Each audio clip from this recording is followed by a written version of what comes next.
Cutting and gluing EVA foam is actually pretty simple and fast. However, priming and painting it is quite tricky. So it's time for a new tutorial. I actually built 6 of the shoulder pieces out of EVA foam and each of them got a different priming. I cut the shape out and traced it to 5mm thick high-density EVA foam.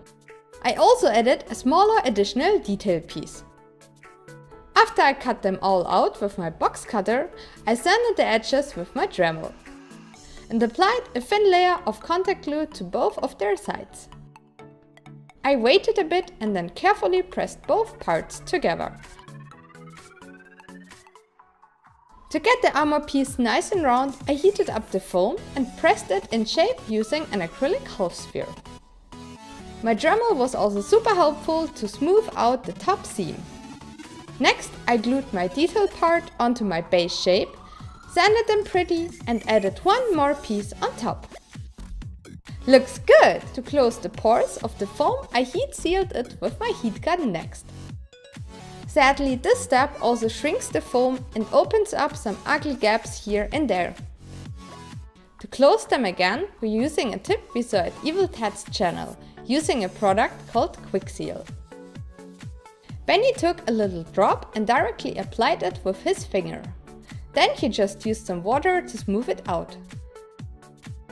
It shrinks a bit when drying, so he applied another coat on top of this one. We also smeared it on top to hide the seams. So let's finally start with the priming. To get a smooth application, we heated up the can in hot water. Make sure not to boil it though. Since the fumes and particles are pretty toxic, I'm using my spray booth this time. You can also just go outside, however. I put on some gloves and shook it properly. Next, I applied a pretty thick layer all over the foam. The result should be thick and shiny, but not create any drops. If it's bubbling, you did it right. When it was dried out, I also applied a second and third layer. The result is really smooth, shiny and has 0 brush strokes. It also keeps the foam soft and flexible. So Benny airbrushed them all with a basic layer of black acrylics. Now you can also see that Quick Seal completely covered any seams or gaps we had before. It's pretty awesome stuff.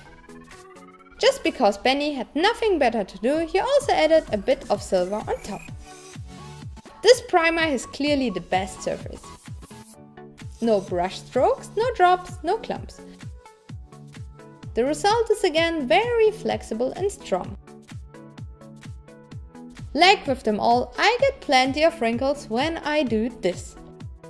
But it's totally no problem to get rid of them all again. See, looks like new. And the paint job? No worries here. For me, Plasti Dip is definitely my favorite, even if it's a bit trickier to apply. And now comes the final test. Let's see how it survives a wild animal attack.